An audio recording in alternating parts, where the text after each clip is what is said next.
दर्शकबिन नमस्कार, स्वागत छ कार्यक्रम समाज र सन्दर्भ। आजको समाज र सन्दर्भ हामी संवाद गर्नेछौँ सर्वोच्च अदालतभित्र देखिएको चर्काचर्की विवाद बारेमा आज हामी संवाद गर्नेछौँ। चौतर्फी दबावमा परेका छन् प्रधान न्यायाधीश शैलेन्द्र शमशेर जबरा। उहाँको राजीनामा सर्वोच्च अदालतकै न्यायाधीशहरूले मागिरहेका छन्। के कारण, किन आज उहाँको राजीनामा, के कारणले यो विवाद बाहिर आयो? आज जुन किसिमको विवाद छरप्रष्ट भएको छ, अदालतमा जुन किसिमको रस्साकसी देखिएको छ, यसले हाम्रो देशको न्यायालयमाथि प्रश्न चिन्ह त खडा गरेको छ। तर यो प्रश्न चिन्ह खडा हुनु पूर्व के कारणले यहाँसम्म आइसक्यो यो विवाद, आज हामी यो बारेमा संवाद गर्नेछौँ। आज प्रधान न्यायाधीश शैलेन्द्र शमशेरको राजीनामा चौतर्फी रूपमा मागिरहेका छन् नेपाल बार एसोसिएसन, सर्वोच्च बार एसोसिएसन, त्यसैगरी वरिष्ठ कानुन व्यवसायीहरूले र कानुन व्यवसायीहरूले पनि उहाँको राजीनामा मागिरहेका छन्। देशको न्यायालयमाथि पटक पटक आक्षेप आउनु र यसरी विवादितमा पर्नुले देशको राजनीति, देशको अवस्था, देशको परिस्थिति कतातिर गइरहेको छ? के हाम्रो देशमा कानुनको अनुभूति नेपाली जनताले गर्न पाएका छन् या छैन? यदि न्यायपालिका नै यसरी धमिल हुन्छ, अस्पष्ट हुन्छ भने हाम्रो नेपाली नागरिकले, नेपाली जनताले अब न्यायको लागि कहाँ जाने? के कारणले न्यायपालिका पनि यसरी विवादित बन्दैछ? मेन कारण भनेको आजको न्यायालयभित्र देखिएको विवाद, कार्यपालिकामा, न्यायपालिकामा बसेर कार्यपालिकासँग गरेको सम्झौताको कारण गर्दा आज यो विवाद बढेको देखिन्छ। र यो विवाद आउनु पूर्व किन उहाँहरूले सतर्कता अपनाउनु भएन? तर छरपष्ट रूपमा आउँदाखेरि मात्रै विवाद गरेर के समस्याको समाधान हुन्छ या हुँदैन? आज यो बारेमा संवाद गर्नको लागि हामीसँग जोडिनु भएको छ अधिवक्ता कञ्चन कृष्ण नेउपाने। अब नि म आजको संवादमा उहाँलाई जोड्न चाहन्छु। तपाईँलाई स्वागत छ। हजुर, धन्यवाद। अब न्यायपालिकामा चर्काचर्की सुरुवात भएको छ, अहिले पनि संवादको क्रम जारी छ। यहाँसम्म आइपुग्नुको खास कारण के यो विवाद? हेर्नुहोस्, सर्वप्रथम एउटा न्यायालयमा चाहिँ स्वच्छ न्याय र एउटा निष्पक्ष न्यायको मान्छेहरूले आश भरोसा गरे हुन्छन् र न्यायालयको प्रमुख प्रधान न्यायाधीशले पछिल्लो समय जब संसद विघटन मुद्दामा उहाँले बेन्च गठन गरेदेखि यो विवाद उहाँप्रति कयौँ कानुन व्यवसायीको र एउटा समग्र उसको असन्तुष्टि थियो। उहाँले वरिष्ठतम न्यायाधीशलाई छोडेर कनिष्ठ न्यायाधीश राखेर आफू अनुकूल बेन्च गठन गर्नुभयो भन्ने एउटा उहाँमाथि त्यो आरोप छँदै थियो। त्यो हुँदाहुँदै हेर्नुहोस्, अब रञ्जन कोइराला प्रकरणमा पनि उहाँले चाहिँ एउटा चित्तमा लाग्यो भन्ने एउटा जुन हिसाबले फैसलामा त्यो शब्द राखेर उहाँलाई छुट दिनुभयो, त्यसको नि आम जनतालाई त्यो उहाँप्रति अलिकति उ थियो। र अहिले पछिल्लो समय चाहिँ अब न्यायपालिका प्रमुखले चाहिँ कार्यपालिकामा आफ्ना नाताका मान्छे जो गजेन्द्र हमाललाई चाहिँ पठाउनु भयो भनेर जब यो विवाद बाहिर निक्ल्यो, यो विवाद निक्लिनु नै एउटा दुर्भाग्यपूर्ण अवस्था बन्यो। र किनभने न्यायपालिका भने हेर्नुहोस्, अब एउटा निष्पक्ष र स्वच्छ रहनुपर्छ। जब न्यायपालिका कार्यपालिकाको प्रभावमा रहन्छ अथवा न्यायपालिका र कार्यपालिकाको गिभ एन्ड टेक हुन थाल्छ, त्यहाँ शक्ति सन्तुलनको स्थिति खलबलिन्छ र शक्ति पृथकीकरणको सिद्धान्त विपरीत जो लेनदेनका कुरा आए, त्यसले गर्दा चाहिँ अब न्यायपालिका प्रमुख माथि चाहिँ जुन किसिमले आज अदालतमा कुरा उठ्यो र यसले गर्दा चाहिँ एउटा न्याय प्रणाली अथवा न्यायपालिकामाथि पनि अब राजनीतिक दलहरूको जस्तै वक्रदृष्टि पर्छ कि भन्ने हामीलाई पनि एउटा आशंका छ। यसको एउटा कारण चाहिँ हेर्नुहोस्, राजनीतिक दलहरूले जब न्याय परिषद र न्यायमूर्तिहरूलाई एउटा छान्दा नै त्यो राजनीतिक भागभण्डामा गर्ने जुन प्रचलन पछिल्लो समय रह्यो, त्यसले पनि यो विवाद सिर्जना गरिरहेको छ। यो अहिले सत्तामा आए पनि हेर्नुहोस्, योभन्दा अगाडिदेखि जब खिलराज रेग्मी मन्त्री परिषदको अध्यक्ष भएर जानुभयो, त्यो बेला हामीले नै मुद्दा हाल्यौँ, ओ मर्याल म लगायत हामीले मुद्दा हाल्यौँ, यो एउटा शक्ति पृथकीकरण सिद्धान्त विपरीत भयो कार्यपालिकामा न्यायपालिकाको प्रमुख जानुहुन्न भनेका थियौँ। अब त्यो मुद्दा सुनाइ हुँदा हुँदै उहाँले चाहिँ एउटा चुनाव गराउनु भयो, त्यसलाई एउटा तथ्यगत रूपमा चुनाव संविधान सभाको भयो, संविधान पायो, राम्रो देखियो। तर त्यो एउटा कानुनी हिसाबमा त्यही त्रुटि थियो। त्यसपछि हेर्नुहोस् सुशीला कार्कीलाई चाहिँ आइजिपी प्रकरणमा चाहिँ उहाँलाई महाभियोग लगाइयो।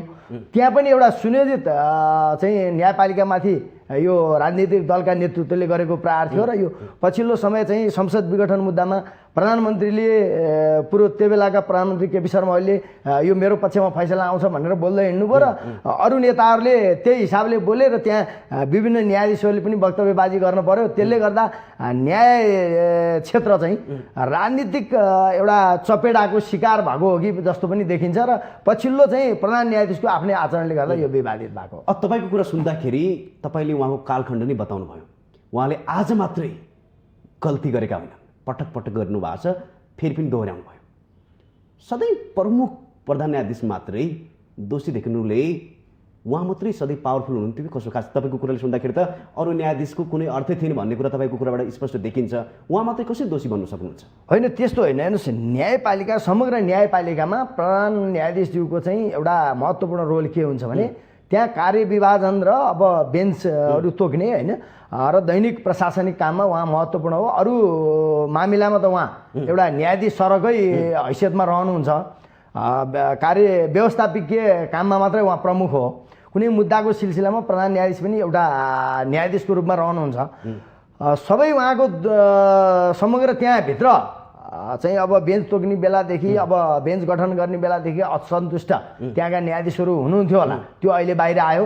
हेर्नुहोस्, हरेक गल्ती मान्छेले जब गर्छ नि जसले पनि प्रहार गर्ने त्यही हो। र अहिले चाहिँ उहाँले जुन आफ्नो मान्छेलाई चाहिँ एउटा कार्यपालिकासँग भागभण्डा लिएर पठाएको भन्ने कुरा आइसकेपछि होइन अब सबै न्यायाधीशहरू उहाँमाथि चाहिँ एउटा न्यायपालिकालाई नै उहाँले चाहिँ बदनाम गर्न खोज्नु हो भनेर सबै न्यायाधीश चाहिँ उहाँको खिलाफ जानुभयो। यो दुर्भाग्यपूर्ण अवस्था हो। यसलाई हामीले पनि राम्रो मानेका छैनौँ। तर अब यो अवस्था देखिसक्यो, बाहिर आइसक्यो। अब यसलाई चाहिँ आज सायद अब न्यायाधीशहरू प्रधान न्यायाधीशको चाहिँ भेट हुन्छ, अब फुटकोट बैठक पनि होला। अब यसबाट एउटा उहाँले पनि आफ्ना कुरा राखेर सबै बेन्चका न्यायाधीशहरूलाई कन्भिन्स गर्न सक्नु भने यो विवाद समाधान हुन्छ। नत्र भने चाहिँ यसले समग्र न्यायपालिका माथि नै एउटा जनविश्वास गुम्ने र न्याय क्षेत्र नै बदनाम हुने अवस्था आउन सक्छ। म फेरि पनि तपाईँलाई दोहोरिन चाहे, तपाईँले भनेअनुसार फेरि पनि तपाईँले भन्नुभयो कि प्रधान न्यायाधीश नै त्रुटिपूर्ण देखिन्छ, तर एक्ला प्रधान न्यायाधीशले मात्रै यो कुरा गर्न सम्भव छ कि त्यहाँ अरू पनि जोडेका छन्? यो पनि त तपाईँले बताउनु पर्ला नि त। अब यस्तो छ, हेर्नुहोस्, हामीले अगाडिदेखि हेऱ्यौँ भने प्रधान न्यायाधीश बन्ने बेलामा अब त्यो बच्चा पछिको रोल क्रममा को हुन्छ, अब को प्रधान न्यायाधीश फेरि कति टाइम हुन्छ, त्यसले पनि त्यहाँ एउटा गम्भीर त्यो द्वन्द्वको अवस्था पहिल्यैदेखि छ। अब हेर्नुहोस्, योभन्दा अगाडिका दीपकराज जोशी प्रधान न्यायाधीश हुनबाट वञ्चित हुनुभयो होइन। अब त्यो चाहिँ गोपाल पराजुलीलाई एउटा सर्टिफिकेटको केस प्रधान न्यायाधीश हुने बेला आइदियो होइन। अब अहिलेका प्रधान न्यायाधीशमाथि पनि कुराहरू आइरहेका थिए। उहाँ चाहिँ संसदीय सुनाइबाट सर्वसम्मत भएर प्रधान न्यायाधीश भइसकेपछि उहाँको 3 वर्ष जति कार्य अवधि त्यति विवादित थिएन। पछिल्लो चाहिँ अब रञ्जन कोइरालाको प्रकरणदेखि उहाँ अलिकति विवादमा आउनुभयो र यो पछिल्लो संविधान सभाको बेन्च गठन र अहिले चाहिँ जो आफ्नो चाहिँ व्यक्तिलाई उहाँले चाहिँ मन्त्री परिषदमा भागभण्डा लिएर पठाउनु भयो। यसको एउटा तथ्यगत पुष्टि कहाँ हुन्छ भने योभन्दा अगाडि उहाँले संसद त्यो संवैधानिक अङ्गहरूमा पनि आफ्नो भागभण्डा लिनुभयो भन्ने जुन कुरा आयो होइन। यसले गर्दा समग्र न्यायपालिका प्रमुखले चाहिँ त्यस्ता गतिविधिमा संलग्न हुनु भने न्यायपालिका को एउटा साख नरहन सक्छ र न्याय क्षेत्र बदनाम हुन सक्छ भनेर अब न्यायालयको नेतृत्वको हिसाबले प्रधान न्यायाधीशमाथि औँला ठडिया हो। अब यो हो होइन भन्ने मैले अब पुष्टि गर्ने आधार त अहिले पनि देख्दिनँ। जस्तो उहाँले मैले मेरो मान्छेलाई बनाउनलाई कुनै बलजफ्ती गरेका छैन, मैले भनेको छैन भनिराख्नु भएको छ र जसले प्रधानमन्त्रीले बनाउनु भयो होइन उहाँले त्यो बनाउने अधिकार देखिन्छ। तथापि यो तथ्यगत रूपमा पहिलादेखिको कुराले गर्दा चाहिँ प्रधान न्यायाधीशको चाहिँ यो संलग्न हो कि भन्ने चाहिँ कुराहरू उठेपछि न्यायालयको प्रमुख नै एउटा विवादित पात्र भएर बस्नुहुन्न भन्ने हाम्रो भनाइ हो। हामी यो संवाद गरिरहँदाखेरि प्रधान न्यायाधीश र न्यायाधीशहरूको बिचमा पनि संवाद भइरहेको छ। सम्भवतः उहाँको राजीनामाको मागको लागि नै संवाद भइरहेको छ। हजुर, ठ्याक्कै यहाँ भन्दाखेरि प्रधान न्यायाधीश मात्रै दोषी हुन् कि अरू पनि दोषी छन्? अब यहाँ यस्तो हेर्नुहोस्, प्रधान न्यायाधीश अहिले चाहिँ व्यक्तिगत आचरण प्रधान न्यायाधीशको जुन पछिल्लो गतिविधि देखियो त्यसमा उहाँलाई दोष दिन सकिन्छ, समग्र न्यायपालिकालाई सकिन्न। अब अरू न्यायाधीशहरूमा पनि हेर्नुहोस् कसैको केही स्वार्थ होला होइन। अब अहिले पछिल्लो समय हेर्दा त जस्तो योभन्दा अगाडिका प्रधानमन्त्री केपी शर्मा ओलीले अदालतलाई विवादित पार्नुभयो। अहिले प्रचण्डले चाहिँ आफ्ना पार्टीका जनवर्गीय सङ्गठन अथवा कानुन व्यवसायीलाई बोलाएर प्रधान न्यायाधीशलाई चाहिँ पदमुक्त गर्ने तपाईँहरू अग्रसर हुनुहोस् भन्ने हिसाबले यो त राजनीतिक दलका नेतृत्व अब अहिले उहाँहरूले यसलाई विवादित पार्दै हुनुहुन्छ र यो यसरी हेर्दा चाहिँ अहिले भने जस्तो यो एउटा प्रधान न्यायाधीशलाई मात्रै यस्तो अवस्था आउने होइन, यो पछिका फेरि अरू प्रधान न्यायाधीशलाई पनि यही अवस्था ल्याएर समग्र एउटा न्याय प्रणाली नै खत्तम गर्ने यो राजनीतिक दलको जुन भागभण्डादेखिको प्रचलन छ, यहाँ गएर न्यायपालिका पनि एउटा साग गिराउने र सम्पूर्ण एउटा सिस्टमै बदनाम गर्नेतर्फ राजनीतिक दलहरूका र त्यसको नेतृत्व पनि केन्द्रित छ। यसको जिम्मेवारी उहाँहरूले पनि लिनुपर्छ। म सकेसम्म यो समयमा न्यायपालिकालाई राजनीतिमा जोड्न चाहँदैन, किनकि न्यायपालिका आफैमा निष्पक्ष स्वतन्त्र हुनुपर्छ, त्यो गरिमामय पनि हो। र त्यो भित्रकै न्यायाधीशहरू पनि दोषी छन् कि प्रधान न्यायाधीश मात्रै दोषी? मलाई यति मात्र जवाब ए होइन, अहिले अरू न्यायाधीशहरू दोषी देखिन्न, किनभने समग्र न्यायपालिकाको नेतृत्वकर्ता प्रधान न्यायाधीशज्यूको बार बार जो विवादका अहिले मैले भने एकचोटि होइन दुईचोटि होइन, त्यो बार बार विवादका कुरा आएपछि एउटा न्याय क्षेत्र नै बदनाम हुने भयो भनेर त्यहाँका अरू न्यायाधीशहरूले एउटा छुट्टै भेला गरेर चाहिँ राजीनामाको जुन माग राखेका छन्। अब यसमा चाहिँ व्यक्तिगत रूपमा चाहिँ अब औँला जसरी प्रधान न्यायाधीशज्यूतिरै फर्किन्छ। तपाईँले भने जस्तै अरू दोषी थिएनन् भने दोषी न्यायाधीश कसरी प्रमुख न्यायाधीश बन्न सक्छ?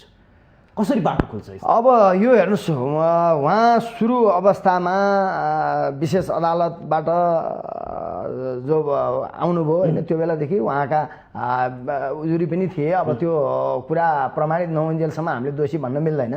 अब संसदीय छानबिनमा पनि कुरा उठे संसदीय सुनवाईमा होइन। त्यसपछि उहाँ जब प्रधान न्यायाधीश भएर आउनुभयो, उहाँको एउटा म व्यक्तिगत रूपमा उहाँको नजिक देख्दा उहाँलाई एकदम साहसिक, निडर र एकदम त्यो हौसलावान प्रधान न्यायाधीश देख्छु। हजुर, यदि प्रक्रिया सही थियो र उहाँको प्रक्रिया पनि गलत थियो भने कसरी उहाँ चाहिँ सफल हुनुभयो? होइन, यस्तो भयो हेर्नुहोस्, यो पछिल्लो समयका संसद विघटन मुद्दादेखि उहाँका चाहिँ विवादास्पद कुराहरू जो आए, संसदीय संवैधानिक परिषदमा उहाँले भाग लिएर आफ्ना मान्छे पठाउनु भयो भन्ने कुरा आएर यस्ता अहिले मन्त्री परिषदमा पनि उहाँले भाग लिएर पठाउनु भयो भने यस्ता कुराले गर्दा उहाँलाई चाहिँ पछिल्लो समय बढी विवादित र आलोचित बनाएर पहिला उहाँलाई हामीले कुनै क्वेसन पनि उठाउन सक्ने अवस्था थिएन र पछिल्लो समय यिनै कुराले गर्दा चाहिँ उहाँका सहकर्मी न्यायाधीशज्यूहरू, नेपाल बार एसोसिएसन होइन, सबैले एउटा प्रश्न उठाउने उहाँको नैतिक आचरणमाथि, त्यो अवस्था त उहाँकै कारणले भने हो। आज राजीनामा मागको लागि सर्वोच्चका न्यायाधीशहरू एक ठाउँमा उभिएका छन्। राजीनामा मागको लागि एकै ठाउँमा उभिएर चाहिँ संवाद पनि गरिरहेका छन्। तर यदि हिजो पनि उहाँ यस्तै थिए भने त्यतिखेर पनि त यसरी एकरूपता हुनु पर्थ्यो नि भन्ने कुरा हो कि? तपाईँले भनेको कुरामा म के जोड्छु भने हेर्नुहोस्, व्यक्ति एउटा प्रमुख पदमा पुगिसकेपछि उहाँका हरेक व्यक्तिगत क्रियाकलापले पनि त्यो पदको गरिमामा आँच आउन सक्छ र उहाँका आचरण, व्यवहार होइन, बोली, ती कुराले पनि एउटा प्रभावित हुन्छ। र पछिल्लो समय उहाँको चाहिँ एउटा सत्ता गठबन्धनका नेताहरूसँग चाहिँ एउटा बार्गेनिङ गरेर पद लिनुभयो भन्ने कुराले नै बढी आलोचित बनाएको हो। अब त्यो एउटा पुष्टि हुने आधार चाहिँ म पनि देख्दिनँ होइन। अब त्यसमा भित्र प्रधान न्यायाधीश र अरू न्यायाधीश बिच पनि यो कुरा होलान् होइन। अब राजीनामा उहाँहरूले मागिसके पनि म चाहिँ प्रधान न्यायाधीशले सजिलै राजीनामा दिनुहुन्छ भन्ने पनि देख्दिनँ होइन। अब एउटा के छ भन्दा यस्तो विवाद चाहिँ उहाँले मिलाउन सक्नु भएन, लामो समय रह्यो भने चाहिँ समग्र न्यायपालिका र न्यायालय नै बदनाम हुन्छ। त्यस्तो अवस्थामा चाहिँ प्रधान न्यायाधीशले राजीनामा दिएर मार्ग प्रशस्त गर्दा नै उत्तम हुन्छ जस्तो लाग्छ। तपाईँले हेर्दाखेरि प्रधान न्यायाधीश मात्रै दोषी हुन्? होइन, यो पछिल्लो समयको कुरामा चाहिँ प्रधान न्यायाधीश दोषी। समग्र मैले अघि नै भने राजनीतिक दलका नेतृत्वदेखि जब भागभण्डामा न्यायाधीश नियुक्त हुने प्रचलन आएर प्रधान न्यायाधीश यो पछि को हुने, कसलाई बनाउने भन्ने रोल क्रममा पनि त्यहाँ न्यायाधीशहरू बिच चाहिँ योभन्दा अगाडिदेखि नै मैले अघि नै नाम लिएँ होइन। अब दुईवटा प्रधान न्यायाधीशको चाहिँ एउटा प्रधान न्यायाधीश पाउने बेलामै उहाँहरू हट्न पर्यो। त्यही प्रक्रियाको एउटा त्यो खेल हो कि जस्तो पनि देखिन्छ। तपाईँले भन्दाखेरि या त राजनीति गर्दा यस्तो भयो या त स्वयं प्रधान न्यायाधीशले गर्दा यस्तो भएको हो भन्ने कुरो तपाईँकोबाट देखिन्छ। हजुर, उहाँ बाहेक सबै न्यायालयभित्र भएका न्यायाधीश निष्पक्ष छन्, राम्रा छन् र कानुनको हितमा काम गरिरहेका छन् भन्नु खोज्नु भयो तपाईँले? होइन, न्यायाधीश हेर्नुहोस्, अब प्रधान न्यायाधीश नि यो पछिल्लो समय विवाद आएको थिएन भने उहाँ पनि योग्य भएरै एउटा प्रधान न्यायाधीश हुनुभयो, नराम्रो भन्ने कुरा उठाएको होइन। तर पछिल्लो उहाँको एउटा व्यवहार आचरण जुन प्रदर्शन भएर सार्वजनिक सञ्चार माध्यममा आयो त्यसले गर्दा उहाँलाई विवादित र आलोचित बनाएको छ। त्यो उहाँलाई पनि त्यो महसुस हुनुपर्ने कुरा हो। अब हामीले पनि त्यही देखिरहेका छौँ। र सर्वोच्च अदालत अथवा अदालतका सम्पूर्ण न्यायाधीशहरू दुधले नुहाएको चोखै हुनुहुन्छ भन्ने कुरा होइन। एकाध त्यहाँ गलत पनि प्रविधि देखिएको छ र न्यायाधीशको आचरण पनि गलत भएको छ। त्यो अवस्थामा उहाँलाई हटाउने होइन एउटा प्रक्रिया छ। न्याय परिषदमा उजुरी गरेर उहाँलाई हटाउन सकिन्छ। कुनै फैसला उपर चित्त नबुझे पनि न्याय परिषदमा उजुरी गर्न सकिन्छ। र अहिले हेर्दा चाहिँ सर्वोच्चका अरू न्यायाधीश एकाध कसैको पारिवारिक कुरा पनि बाहिर आइराखेको छ होइन। विवाद त व्यक्तिमा हेर्नुहोस् अलिकति हुन्छ, तर एउटा नेतृत्वको हिसाबले प्रधान न्यायाधीशले चाहिँ एउटा कार्यपालिकासँग जुन आफ्नो भागभण्डा खोज्नुभयो भन्ने कुरा आयो। यो चाहिँ एउटा चाहिँ न्यायपालिका व्यवस्थापिका र कार्यपालिका बिच शक्ति सन्तुलनै एउटा भाँडिने अवस्था होइन। र कार्यपालिकाको प्रभावमा न्यायपालिका पर्ने एउटा जुन अवस्था त्यो छाया देखियो। त्यसले गर्दा चाहिँ हामीले पनि यो प्रविधि ठिक भएन भनेर आलोचना गर्नु पर्यो। र अब पछिल्लो समय चाहिँ त्यो प्रविधि देखिया भएर प्रधान न्यायाधीशज्यूलाई चाहिँ अहिले व्यक्तिगत रूपमा उहाँको कुरा उठ्या भएर उहाँलाई मात्रै दोषी देखिया हो। तपाईँले फेरि पनि जोड्नुभयो, उहाँकै परिवार जोडेको छ भने तपाईँले त्यो पनि आक्षेप लगाइसक्नु भएको छ। र अन्य न्यायाधीशहरू कोही कतै भए पनि अरू भने निष्पक्ष छन् भनिराख्नु भएको छ तपाईँले। यसो भनिराख्दाखेरि यदि यति निष्पक्षता न्यायालयभित्र छ र थियो भने पटक पटक किन न्यायालय विवादमा आउँछ? हेर्नुहोस्, अब न्यायालयमा एउटा चाहिँ प्रमुख भएर गएपछि कल लिस्टदेखि बेन्च बाँड्ने कुरामा पनि अब कोही साथीहरू असन्तुष्ट हुने अवस्था बन्न सक्छ। त्यो उहाँहरूले नेतृत्वले मिलाउने कुरा हो। अब त्यसमा म भित्र जान सक्दिनँ, किनभने त्यो न्यायाधीश र प्रधान न्यायाधीश बिचको कुरा। अब हामीले सर हेर्दा चाहिँ यो संवैधानिक त्यो इजलास गठनमा बेन्च गठनदेखि नै यो असन्तुष्टि थियो। त्यहाँ चाहिँ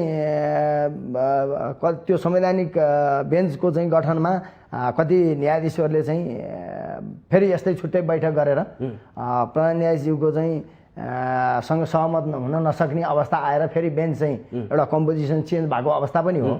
त्यसकारण चाहिँ यो विवाद चाहिँ अहिलेको एउटा पट्टाक्षेप हो, बाहिर आयो, भित्र अलिअलि थियो। तर जुन अहिले बाहिर आएको रूपमा चाहिँ एउटा समग्र बार एसोसिएसनदेखि लिएर सम्पूर्ण पूर्व न्यायाधीश फोरम, पूर्व प्रधान न्यायाधीशहरू सबैले एकमत्यको हिसाबले चाहिँ उहाँको राजीनामा माग्न पर्ने अवस्था चाहिँ योभन्दा अगाडि बनाएको थिएन होइन। अब यो उहाँहरूले पनि उहाँमा के देख्नुभयो होइन। अब यी तथ्यगत रूपमा उहाँको चाहिँ एउटा अदृश्य पर्दामा रहनुभएका होइन नेपाली काङ्ग्रेसका उहाँ इमान्दार कार्यकर्ता हुनु होला, उहाँले त्यो मन्त्री पद पाउने योग्यता पनि होला। तर के छ भन्दा अहिले नै प्रधान न्यायाधीशको भागभण्डामा उहाँ गएको भनेर उहाँको आफ्नै मान्छे परिसकेपछि यो एउटा व्यक्तिको नैतिक आचरणसँग जोडिने कुरा हो। न्यायाधीश पद भनेकै यस्तो हो कि हेर्नुहोस्, न्यायाधीशले स्वच्छ न्याय गर्ने र एउटा इमान्दारपूर्वक कार्य सम्पादन गर्दा चाहिँ उहाँको आफ्नै नैतिकतामा प्रश्न उठ्यो भने स्वच्छ न्याय हुँदैन होइन। र उहाँबाट प्रदान भएको न्याय चाहिँ राम्रो हुँदैन भन्ने एउटा मान्यताले गर्दा उहाँ विवादित हुनु हुँदैन थियो। जब विवादित भइसक्नुभयो भने उहाँले कि यसलाई तुरुन्तै एउटा मिलाएर समाधान गर्न सक्नुपर्छ, नत्र यो विवाद लामो समय राख्नुहुन्न भन्ने चाहिँ हाम्रो कुरा हो। अब तपाईँको कुरा सुन्दाखेरि न्यायालयभित्र निष्पक्षता छ अझै पनि, तर फेरि तपाईँले नै भन्नुभयो भागभण्डाको कुरा, प्रधान न्यायाधीशले नै भागभण्डाको कुरा गर्नुहुन्छ तपाईँले भनेको कुरा। त्यसगरी न्यायपालिका कार्यपालिकासँग भागभण्डामा बाजिन्छ भने हाम्रो देशमा कानुन छ कि छैन ठ्याक्कै भन्दाखेरि? होइन, अहिले तपाईँले जुन सोध्नु भएको कुरा यही कुराले गर्दा प्रधान न्यायाधीशमाथि सबैले औँला ठडाएर तपाईँले चाहिँ राजीनामा दिनुपर्छ भने हो। यो भागभण्डा सबैले खोज्या हुँदैनन् त्यहाँभित्र। अब योभन्दा अगाडिका प्रधान न्यायाधीशहरू जस्तो अब भनौँ लक्ष्मण अरियालदेखि होइन टोपबहादुर सिंहदेखि तपाईँको विश्वनाथ उपाध्यायदेखि अब राम्रै काम गरेर जानुभएको भयो। अब त्योभन्दा कतिका अगाडिका न्यायाधीशहरूमा विवाद आएन र अहिले पछिल्लो समय चाहिँ न्यायालयका प्रधान न्यायाधीशमाथि जुन विवादको श्रृङ्खला छ एउटा राजनीतिक भागभण्डाको आधारमा राजनीतिक नेतृत्वले पनि एउटा अदालतभित्र जुन एउटा आफू अनुकूलको चाहिँ न्याय लिन खोज्ने प्रविधि जुन पछिल्लो समय छ हरेक मुद्दामा होइन म अनुकूलको फैसला आओस् भन्ने त्यसले गर्दा पनि यो प्रभावित भएको हो कि भन्ने देखिन्छ र त्यहाँभित्रका न्यायाधीशहरू पनि हेर्नुहोस् कुन कुन अब शक्ति केन्द्रबाट कुरा सुनेर होइन उक्साहटमा हुनुहुन्छ कि अब त्यो हामीले जान्ने कुरा भएन। अब अहिले हेर्दा अरू न्यायाधीशलाई चाहिँ किन ठिक छ भने उहाँहरूको व्यक्तिगत चरित्रमाथि कार्यपालिकासँग चाहिँ एउटा बार्गेनिङका कुरामा उहाँहरूको विवाद नआएको भएर अरू न्यायाधीश अथवा चाहिँ न्यायपालिका नै ठिक छैन भन्ने कुरा त त्यो होइन। समग्र न्यायपालिका ठिक छ। अब के सोध्न चाह्यो भने हजुर राजनीतिक नियुक्तिबाट चाहिँ नि भर्ती केन्द्र जस्तै पनि देखिन्छ हेर्दाखेरि राजनीतिक रिफर्मेसन नि भर्ती हुने र मन्त्रीको लागि भागभण्डा गर्न के ठुलो अनौठो कुरा मान्नुभयो तपाईँहरूले? यस्तो हो हेर्नुहोस् तपाईँको बाटो सही छैन भन्ने कुरा पनि त उठ्ला नि प्रश्न होइन। यो बाटो त मैले सुरुदेखि भनिराखेको छु एउटा भागभण्डाबाट जाने यो बाटै ठिक छैन। त्यहाँ एउटा योग्य मान्छेहरूलाई होइन एउटा न्याय परिषदले सुनवाईको प्रक्रियाबाट ल्याउनु पर्थ्यो र न्याय परिषदमै एउटा स्वच्छ मान्छेहरू न्याय क्षेत्रका योगदान गरेका दिग्गज व्यक्तिहरू र कानुनी क्षेत्रका व्यक्तिहरू जानु पर्थ्यो। त्यहाँ नै भागभण्डा न्याय परिषदमै भागभण्डाको हिसाबमा जाने भएर अहिले तपाईँले भने जस्तो यो चाहिँ एउटा कार्यपालिकाले नै न्यायपालिकामा चाहिँ आफ्नो भूमिका खोजिराखेको छ होइन। त्यसले गर्दा चाहिँ न्यायपालिकालाई नै समग्र यो सिस्टमलाई नै बदनाम गराउनलाई चाहिँ नेतृत्वहरूले जुन एउटा भागभण्डाको स्थिति बसाल्नुभयो यो नै सर्वथा गलत छ भन्ने चाहिँ मेरो भनाइ हो। कस्तो देखियो भने हेर्दाखेरि विष रोपेर अमृत खोजे जस्तो देखिँदैन। देखिँदैन तपाईँले भनेअनुसार रोप्दाखेरि विष रोप्ने अमृतको खोजी गरेर हुन्छ भने निश्चित रूपमा यही भइरहेछ अहिले। अब हामी विष रोपेर अमृत खोज्न पर्ने अवस्थामा पनि एउटा के छ भन्दा जुनसुकै दलबाट गए पनि त्यहाँ गएर एउटा स्वतन्त्र भूमिका उहाँहरूले निर्वाह गर्नु पर्थ्यो। अब न्यायपालिका प्रमुखले कार्यपालिकासँग सम्बन्ध बढिराख्न त्यो उचित हुँदैन होइन। अब यस्ता विवाद आउनु उचित हुँदैन।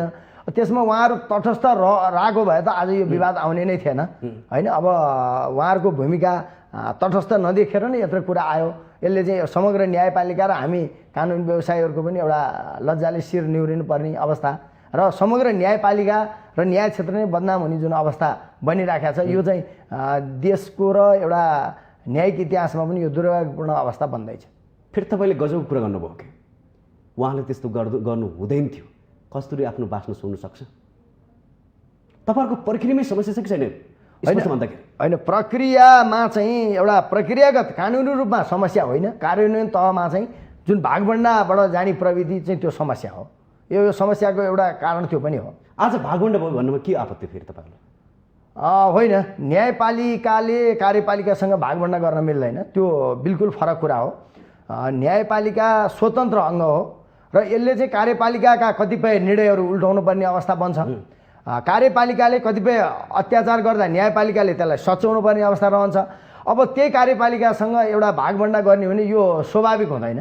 यो राजनीतिक दलका भागभण्डा राजनीतिमा स्वाभाविक होला, न्यायपालिकामा त्यो भागभण्डा स्वाभाविक हुँदैन। यसलाई हामीले अस्वाभाविक रूपमा किन लिएका छौँ भन्दा न्यायपालिका र कार्यपालिका बिचको यो शक्ति सन्तुलनै बिग्रिने अवस्था बन्छ र न्यायप्रति चाहिँ मान्छेको विश्वास हराउँछ।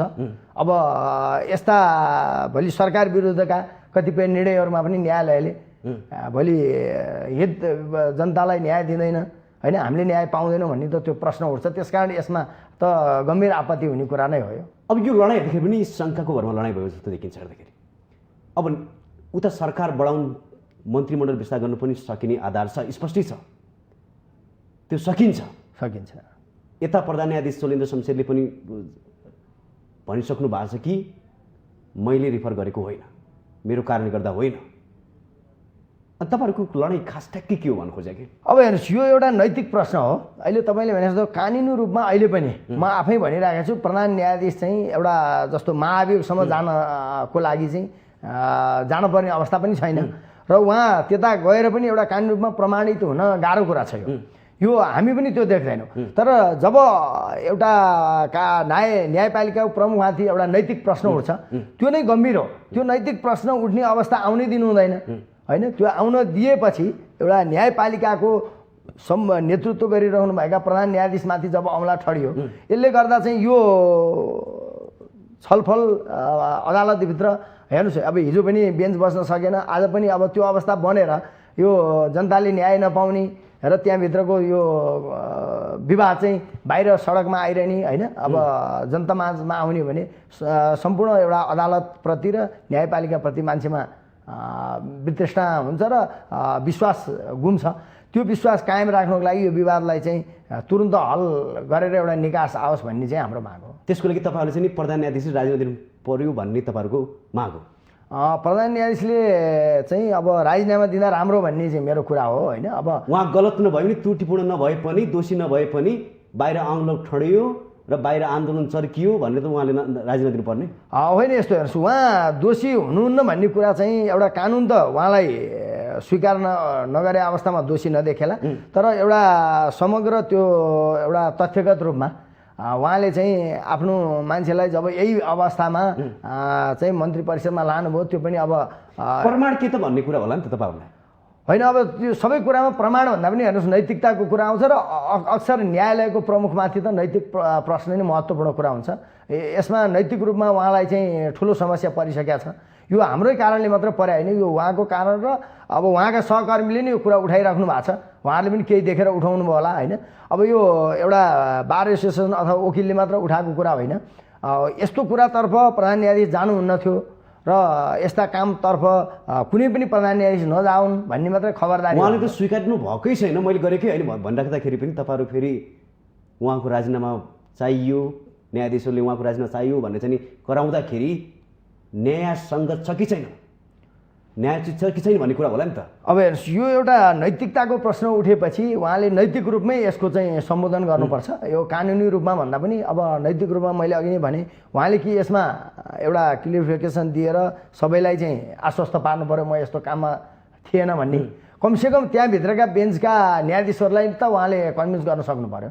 त्यो गर्नुभयो र अब यस्ता काम न्यायपालिकाको प्रमुखबाट हुँदैन भन्ने एउटा विश्वस्त तुल्याउनु भयो भने यो समस्या चाहिँ समाधान भइहाल्छ। त्योतर्फ चाहिँ उहाँ सक्रिय रूपमा अब लाग्नु भएको होला, तर त्यसको परिणाम चाँडै आउनु पर्यो। होइन भने न्यायालयमा सधैँ विवादित गएर बस्नु हुँदैन, त्यसको सट्टा बरु उहाँले चाहिँ राजीनामा दिएर निकास हुनुपर्छ भन्ने चाहिँ हाम्रो भनाइ हो। त्यसो भए यो लडाइँ कानुनी सङ्गत होइन कि उहाँले नैतिकताको आधारमा चाहिँ राजीनामा दिनु पर्यो, यति हो? यो त नैतिक प्रश्न हो।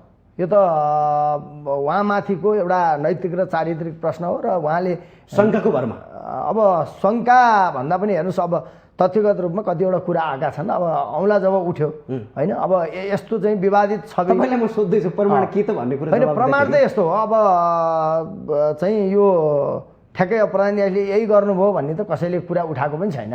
अहिले यो कुरा चाहिँ प्रधान न्यायाधीशले एउटा गोला प्रथाबाट बेन्च तोक्नु भएन होइन, र न्याय प्रणालीमा सुधारका कामहरू एकदम लागू गर्नुपर्ने ती गर्नु भएन भन्ने कुरा मात्रै अहिले बारको प्रतिनिधिमण्डलबाट पनि उठ्या छ।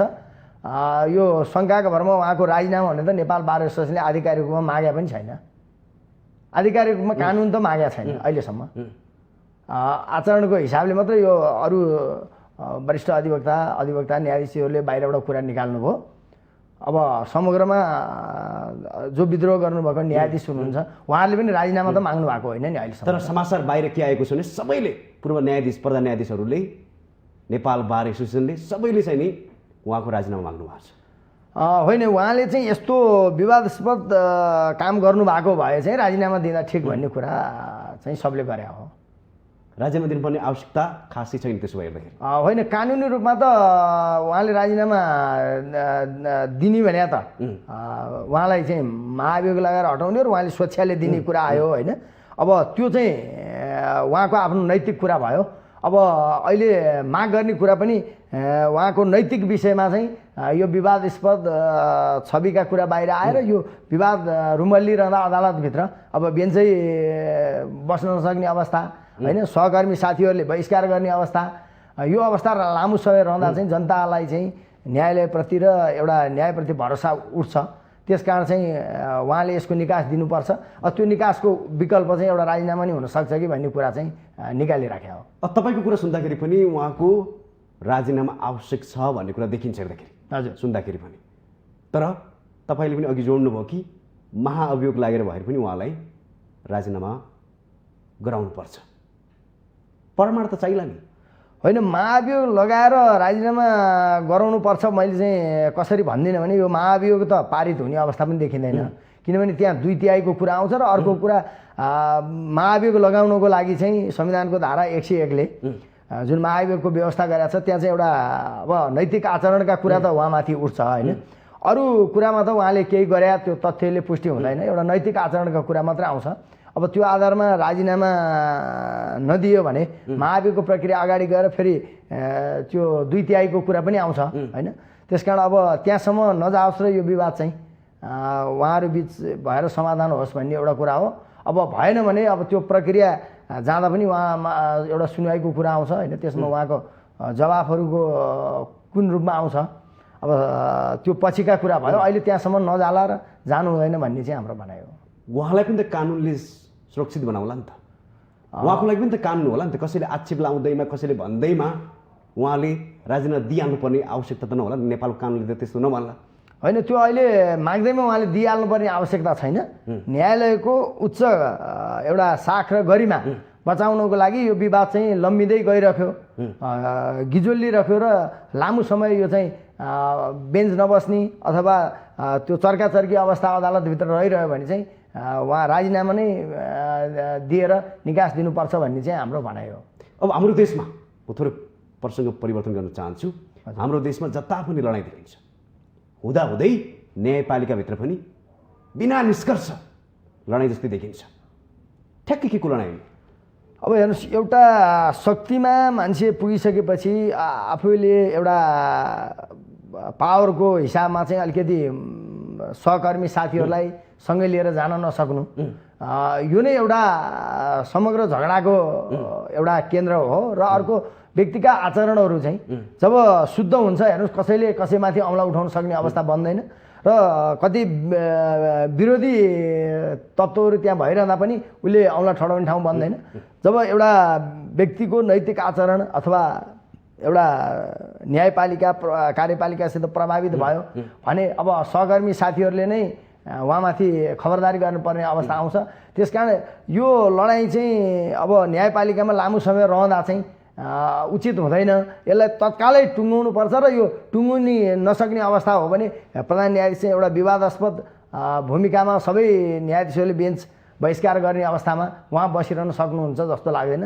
त्यो आधारमा चाहिँ उहाँले एउटा नैतिक प्रदर्शन गरेर मात्रै राजीनामा दिने पर्ने अवस्था आउँछ कि र दिनुहोस् भन्ने कुरा एउटा सुझाव मात्रै सबैले अपेक्षा गरे हुन् होइन। अब कानुन त उहाँलाई हटाउनु त फेरि महाभियोग बाहेक अरू अस्त्र त प्रयोग हुन सक्दैन। अब त्यसमा पनि उहाँ दोषी देखिनु पर्यो होइन, त्यहाँ छानबिन हुन्छ। अब त्यो भोलि उहाँका कुराहरू पनि अब बाहिर आइसकेका छैनन्। अब एकतर्फी कुराले त हुँदैन। अब आज न्यायाधीशहरूसँग छलफल हुँदा कति कुरा बाहिर आउलान् होइन, उहाँले अब आफ्नो कुरा राख्नु होला। अब त्यसपछि मात्रै हामी अलिकति प्रष्ट हुन सक्छौँ। तपाईँले भन्दाखेरि कानुन पनि छ भन्दै हुनुहुन्छ तपाईँ।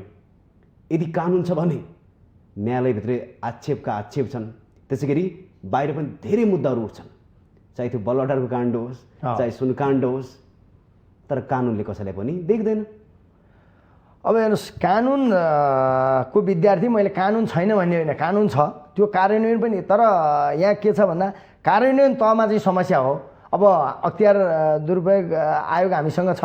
अब त्यसले कति भ्रष्टाचारका केसहरू ओपन गरेर कारबाही गर्यो, कतिलाई त्यो कारबाही अगाडि बढाउन सकेका छैन, त्यो दर्ता गरेर त्यतिकै पेन्डिङमा बसेको छ। अब यो कार्यान्वयन पक्ष चाहिँ हेर्नुहोस्, हाम्रो देशका सम्पूर्ण संवैधानिक अङ्गहरू चाहिँ केही न केही रूपमा राजनीतिक नेतृत्व र सत्तासँग प्रभावित छन्। यसकै परिणाम चाहिँ यो हरेक संवैधानिक अङ्गहरूले एउटा निष्पक्षतापूर्वक काम गर्न नसकेको अवस्था, यो हामीले लुकाउनु पर्ने कुरा छैन, यो घाम जतिकै छर्लङ्ग छ। अब त्यो मामिलाबाट चाहिँ एउटा अदालत चाहिँ बिल्कुल अछुतो रहेको अवस्था थियो र अब अहिले पछिल्लो न्यायपालिका प्रमुखले कार्यपालिकासँग चाहिँ जो भागभन्डा माग्नुभयो भन्ने कुरा समाचारहरू बाहिर आए। यसले गर्दा चाहिँ यहाँ पनि त्यस्तै संवैधानिक अङ्गको नियति हुने हो कि भनेर हामीले चाहिँ प्रधान न्यायाधीशले चाहिँ बरु यो विवाद लम्बाउनु हुन राजीनामा दिनुपर्छ र यसलाई चाहिँ हल गर्नुपर्छ भन्ने यो कुरा उठाउनु परे अवस्था हो। अब यसो हेर्दाखेरि कुनै समय सुनकाण्डले पनि देश नै ततायो। हुँदाहुँदै राजनीति पृष्ठभूमिका ठुल्ठुला नेताहरूको नाम जोडिएपछि त्यो पनि एकाएक हरायो। बालुवाटारको पनि इस्यु उथल पुथल भयो। अब सबै कानुनको दायरामा आउने भयो भन्ने कुरा भइरहेकै बेलामा फेरि राजनीतिक पृष्ठभूमिमा जोडिँदाखेरि त्यो पनि सुनसान जस्तै देखिन्छ हेर्दाखेरि। अनि कानुन छ भने कसरी छ भन्ने, छैन भने फेरि तपाईँ छ भन्दै हुन्छ। कसरी विश्वास गर्ने नेपाली जनताले? हेर्नुहोस्, कानुन बलियो छ तर यहाँ कार्यान्वयन पक्ष कमजोर छ। तर बलियो माछाहरू पर्दैन।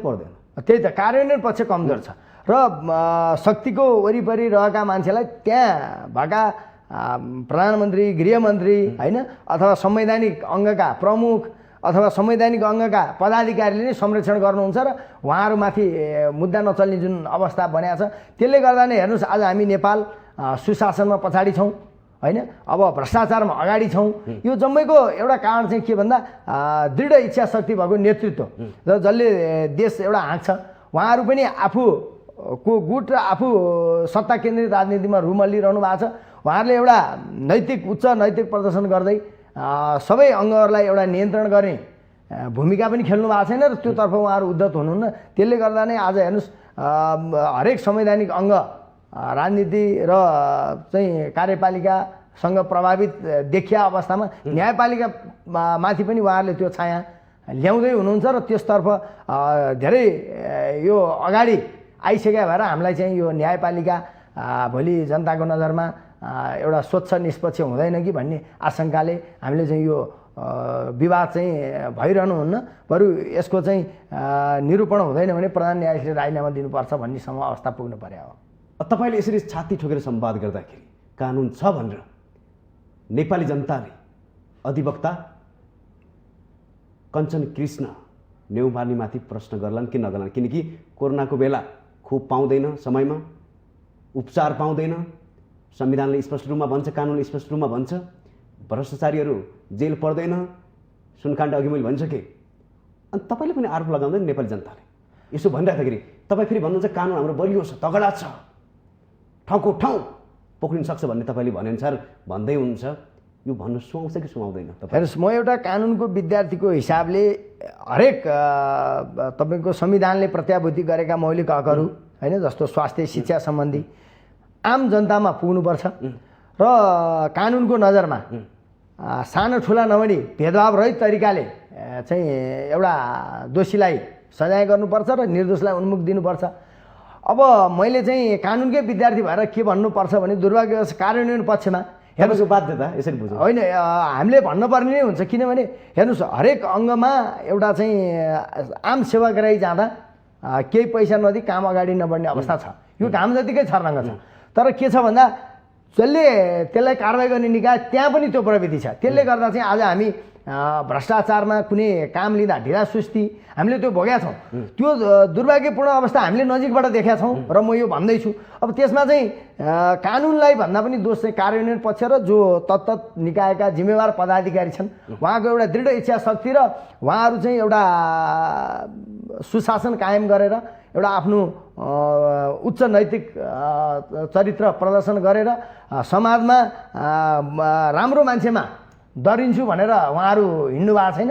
उहाँहरू चाहिँ कसरी धन आर्जन गर्ने र कसरी त्यो पदमा टिक्ने, कसलाई चाकडी भजाएर पदमा टिक्ने र कुन दलको नजिक भएर त्यो पदमा जान सकिन्छ भनेर त्यो जानी प्रविधि छ नि, हो त्यही नै आज यो सम्पूर्ण एउटा व्यवस्था, सम्पूर्ण प्रशासनिक न्यायिक सम्पूर्ण अङ्गको लागि चाहिँ दुर्भाग्यपूर्ण अवस्था त्यही हो। र त्यो चाहिँ उच्च चरित्रवान र एउटा दृढ शक्ति इच्छा शक्ति भएका नेतृत्व यो देशले पाउन सकेन।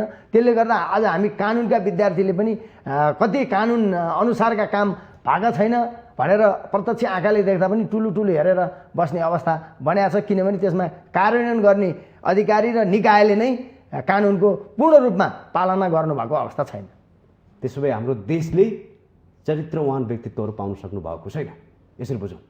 निश्चित रूपमा त्यो र अब नेतृत्व तहमा पनि हेर्नुहोस्, चाहे न्यायपालिकाको प्रमुखमा अहिले आयो, उहाँले एउटा दुईवटा त्यस्ता भूमिकाहरू नदेखाउनु भएको भए होइन, उहाँले आफ्नो मान्छेलाई चाहिँ त्यो सिफारिस नगर्नु भएको भए यस्ता कुरा बाहिर त्यति आउँदैन थिए होइन। अब उहाँलाई विवाद पार्नका लागि कुरा आएका हुन् भने हाम्रो यो एउटा भनौँ सूचना सञ्चारको उनी यो एउटा ठिक छैन होइन। अब नत्र केही तथ्यगत रूपमा ती कुरा आएका छन् भने अब त्यसमा चाहिँ एउटा कानुन त म ठिक छु भनेर हुँदैन, नैतिक हिसाबले पनि नैतिकवान देखिनुपर्छ। अझ अक्सर चाहिँ न्याय क्षेत्रमा त त्यो देखिएन भने हेर्नुहोस्, जनताले कुनै पनि पीडितले एउटा न्यायको अनुभूति गर्नै सक्दैन। न्याय चाहिँ पाएर मात्र हुँदैन, पाएको अनुभूति पनि हुनुपर्छ। अब न्यायपालिकाभित्र नै चरित्रवान व्यक्तित्वहरूको हाबी छैन तपाईँले भनिराख्दाखेरि अब देशले चरित्रवान व्यक्तित्व कसरी पाउँछ? किन यो सम्भव भएको छैन? होइन, यसको लागि चाहिँ हेर्नुहोस्, पहिला चाहिँ हाम्रा भन्दा पनि राम्रा व्यक्तिलाई त्यहाँ प्राथमिकता दिएर जानु पर्यो। कति क्षमतावान, निष्ठावान, इमान्दार व्यक्तिहरू त्यहाँ पछाडि परिराख्नु भएको अवस्था छ। कोही राजनीतिक पहुँच नभएर अगाडि आउन नसक्नु भएको अवस्था छ होइन। अब कोहीले चाहिँ तपाईँको एउटा पदमा आएर पनि आफ्नो आचरण बिगार्नु भएको अवस्था छ।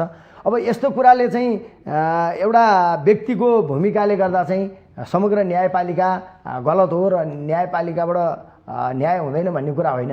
त्यहाँ निष्ठावान न्यायाधीशहरू पनि हुनुहुन्छ, वकिलहरू पनि निष्ठावान, कर्मचारीहरू पनि छन्। तर एकाध व्यक्ति चाहिँ खराब चरित्रका पर्या भएर समग्र एउटा न्याय प्रणाली होइन र त्यहाँभित्रको गतिविधि चाहिँ बाहिर त्यही रूपमा जुन आउँछ, त्यसले गर्दा चाहिँ अलिकति इमेज चाहिँ जनताको नजरमा अलिकति बिग्रिया अवस्था छ। र त्यो सुधार्नलाई चाहिँ फेरि न्यायपालिकाको प्रमुखले नै महत्त्वपूर्ण भूमिका खेल्नुपर्छ र उहाँले माथिदेखि नै त्यसलाई चाहिँ कार्यदल बनाएर होस् होइन, एउटा कार्यान्वयन तहमा चाहिँ निष्पक्ष न्याय हुने परिपाटी जुन बनाउनुपर्छ।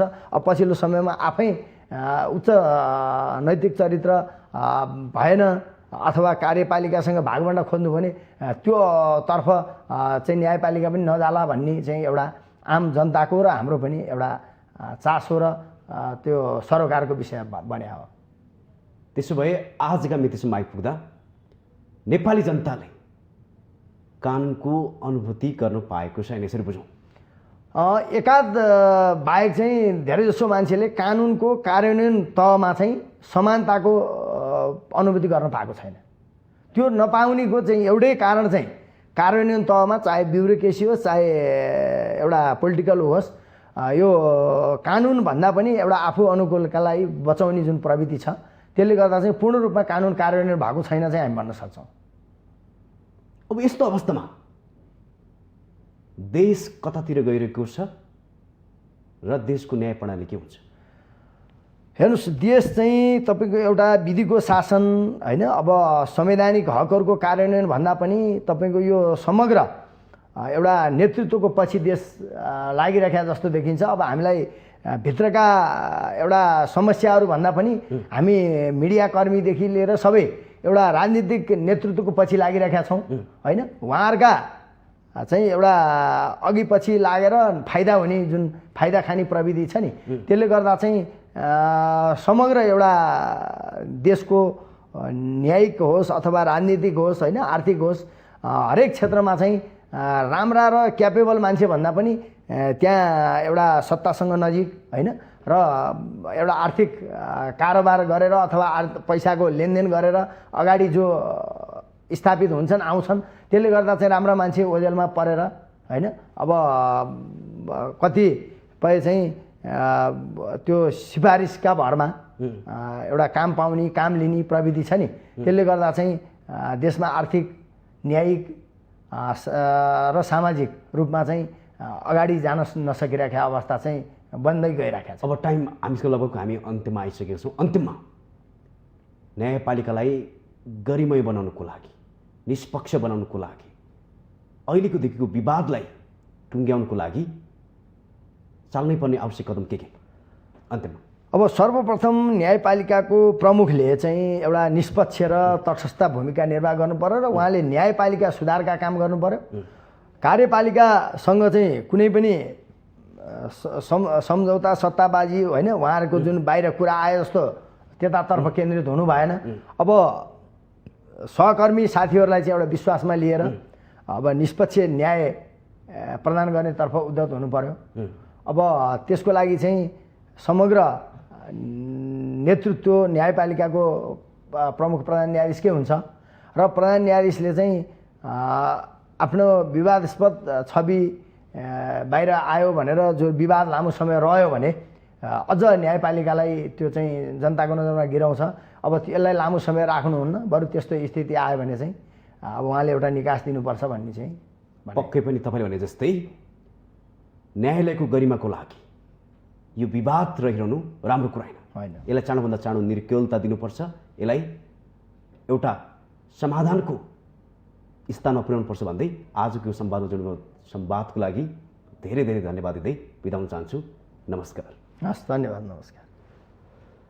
दर्शकबिन, पक्कै पनि जुन किसिमको न्यायालयभित्र रस्साकसी देखिएको छ, यो पक्कै पनि आम नेपालीका लागि, देशको लागि शोभनीय छैन। त्यसकारण न्यायालयको गरिमालाई स्थिर राख्न र अझ सुदृढ गर्नको लागि प्रधान न्यायाधीशले खेल्नुपर्ने भूमिका अझ निष्पक्ष र स्पष्ट हुनुपर्ने आवश्यकता छ भन्दै आजको संवादबाट म कार्यक्रम सञ्चालक खगेन्द्र विष्ट बिदा हुन चाहन्छु। नमस्कार।